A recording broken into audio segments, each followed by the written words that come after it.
And here they are in all their glory. Don't mind too much about taking the pics, because after this you'll get a booklet and a report nicely done with all the rankings, some of the insights, and some of the trends that you saw, including some of the reports that was shared.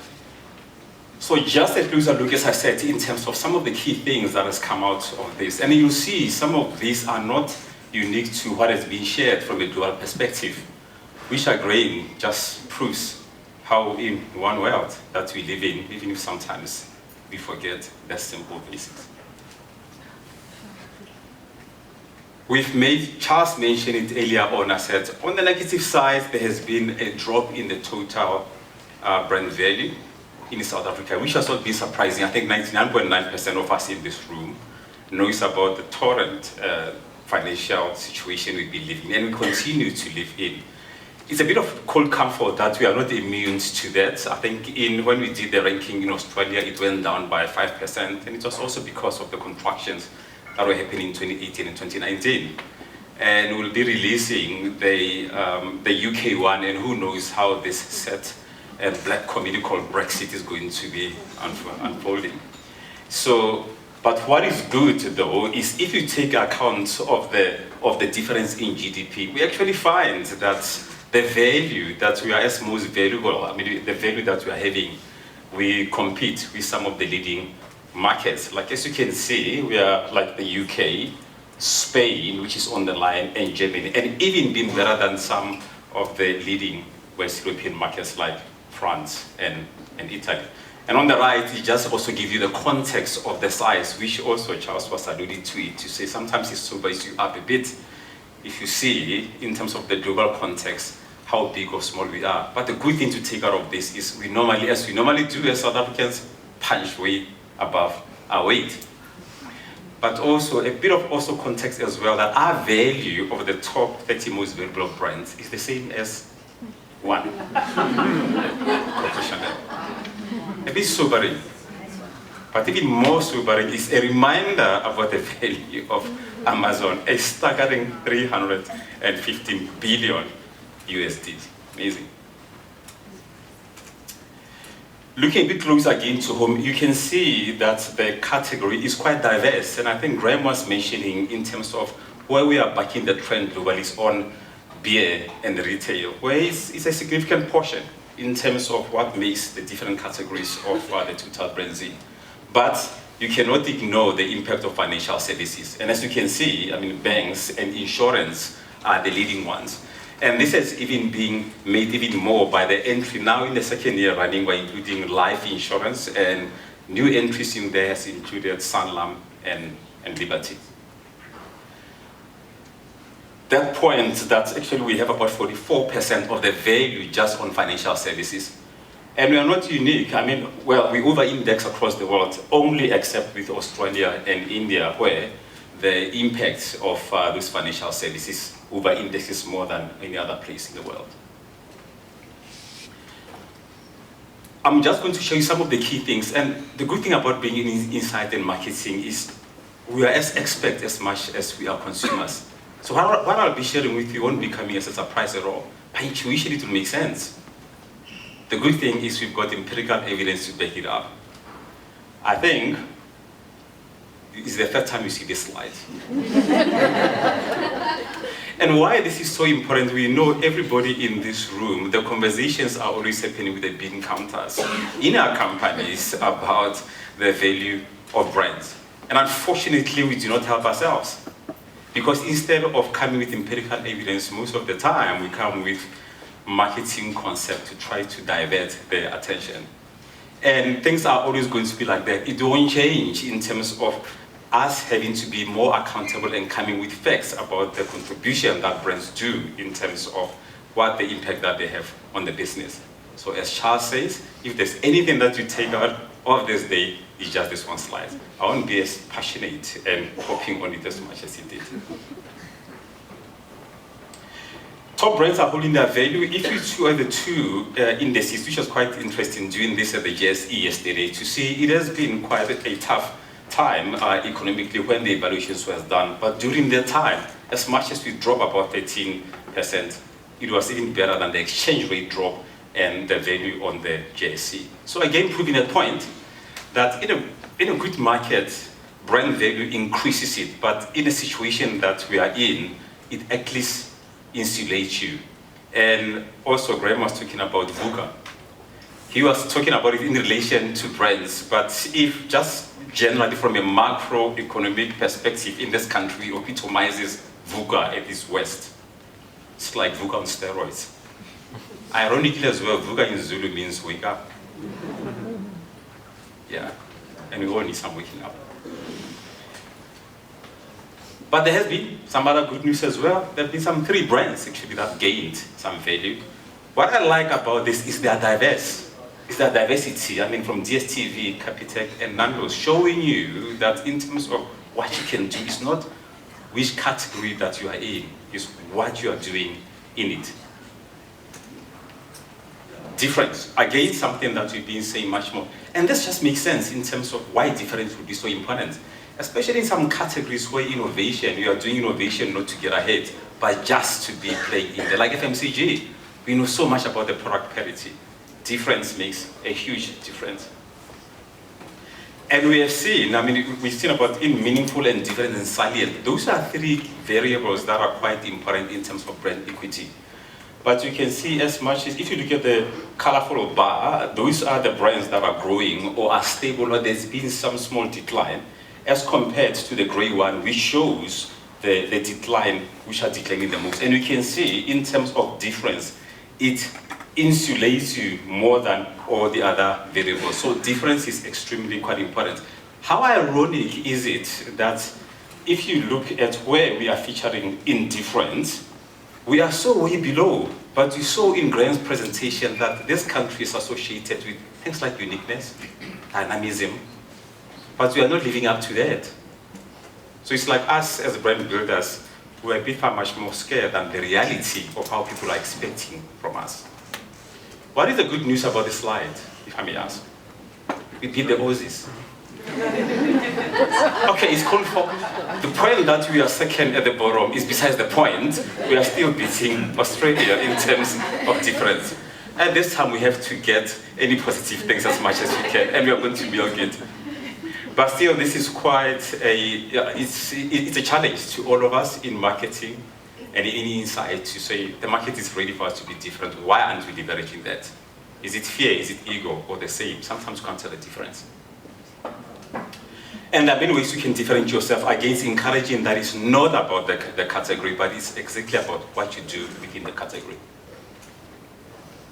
Creating value. Since 2008, the world has changed in terms of people thinking with their brains and less with their heart. People will still use their heart and emotions to make decisions, but now the brain is playing a quite important role.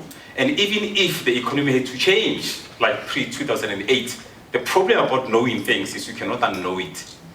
There's something just deep about not wanting to be taken for a ride or getting more than you are getting. And we all know in this room, it's not about cutting the price.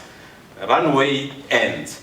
It's about the value. And value is not just functional value, even emotional value. If you look at Coco, Chanel, the value in it, or people are getting it, is even emotional. It's what I'm paying for and getting more than what I'm paying for.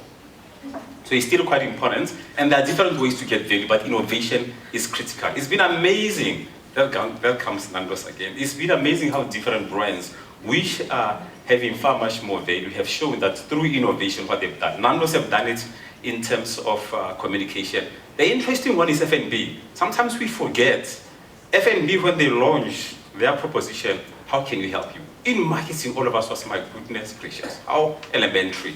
Who comes and bang with the proposition like, how can we help you? But look at what innovation have done. They've given meaning to that bottom pay of line. Amazing innovation. Capitec, which has just grown leaps and bounds, when they started off, the innovation, funny enough, was being done in making things simple.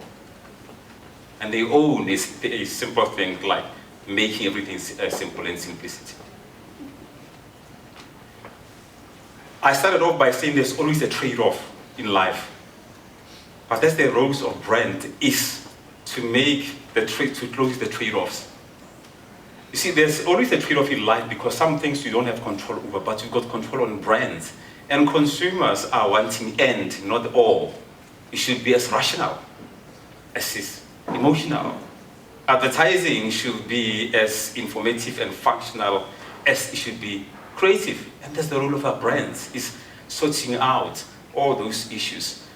Again, we are strong as a country, quite strong in establishing on a functional basis. South African brands are quite strong. But look at where we are. I mean, considering how a passionate, emotional nation that we are in, isn't this embarrassing? That's where we are sitting. We should be up there in terms of creating emotional brands. But there are some brands within the country that are doing this quite well. Fetis and Moniz, Clicks, Cool, Take Care. So there are some key brands that are doing well and we can learn from. But I think it's a bit of an indictment in us in terms of being so low in terms of emotional connections, being Africans.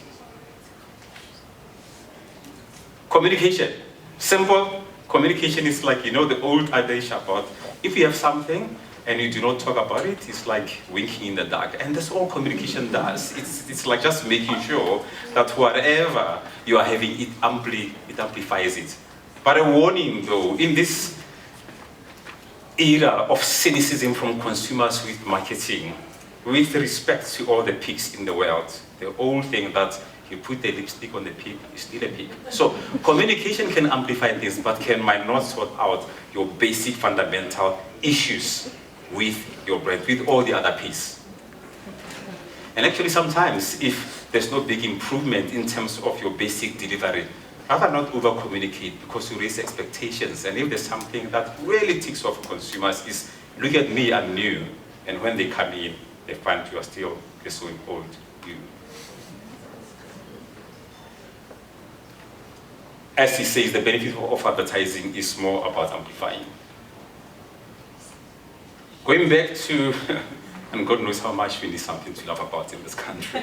We do like laughing and about, it's a serious issue about humor. And I know when you say this, people just think about Nando's. It's like, oh, but you're not Nando's. Nando's can have a license to be humorous. Different brands can do humor in a different ways. And again, it goes back to the point of it's not just about humor for human's sake. As much as I know there are many people who think that comedians, including most of our politicians, but it's like if you're going to be humor, you're doing it in terms of a business benefit.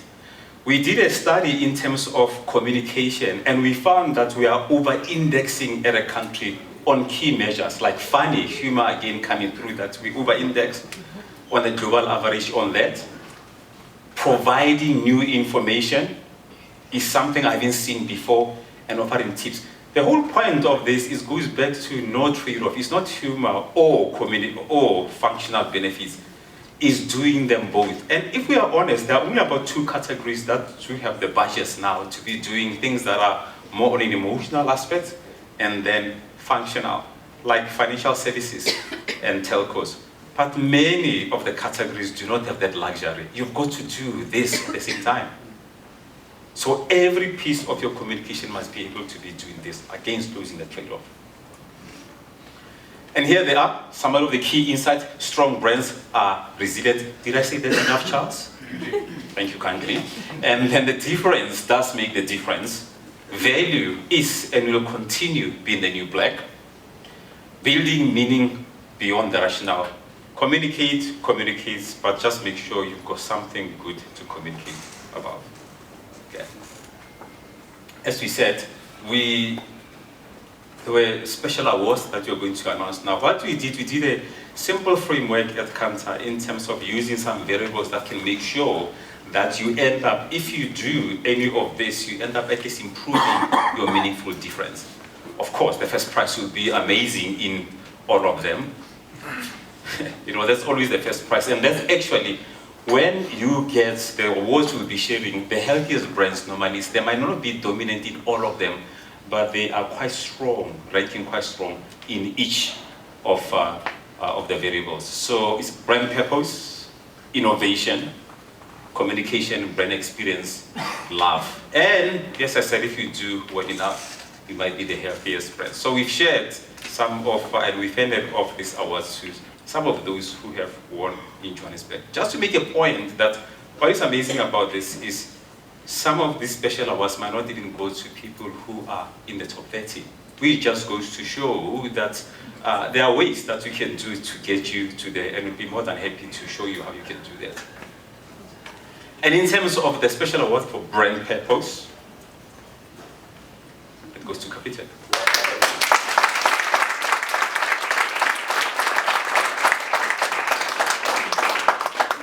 We are sure that this is the one for.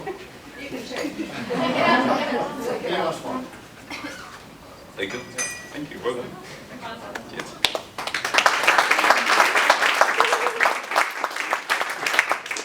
It's incredible how much this industry is, everybody's talking about the disruption that is going to come through this, and Kapitec was the one who shook things up. Now you've got to disrupt yourself because somebody's coming to disrupt you. And then in terms of innovation, winning a special award for innovation is RAIN.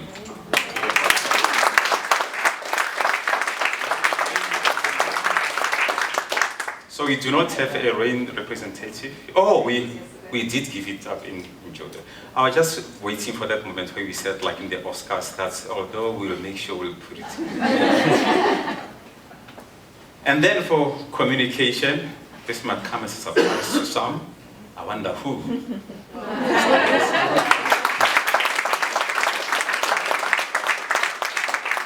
They continue to inspire us with our communication. And if you think about it, for all the communication that you talk about with Nando's, it goes to that point that they've got a decent product.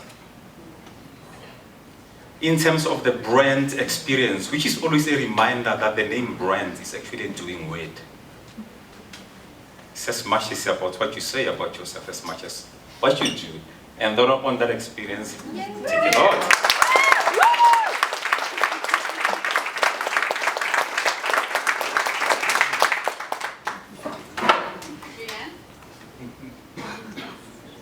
Fantastic. Well done. Thank you.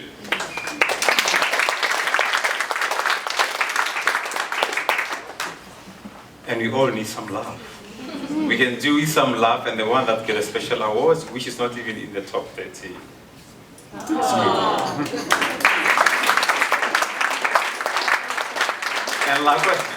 And on cue, you see who you. Yes. And as we said, the healthiest brands is the one that does relatively well among most of them, and the irony doesn't escape any of us, is discovery, which was the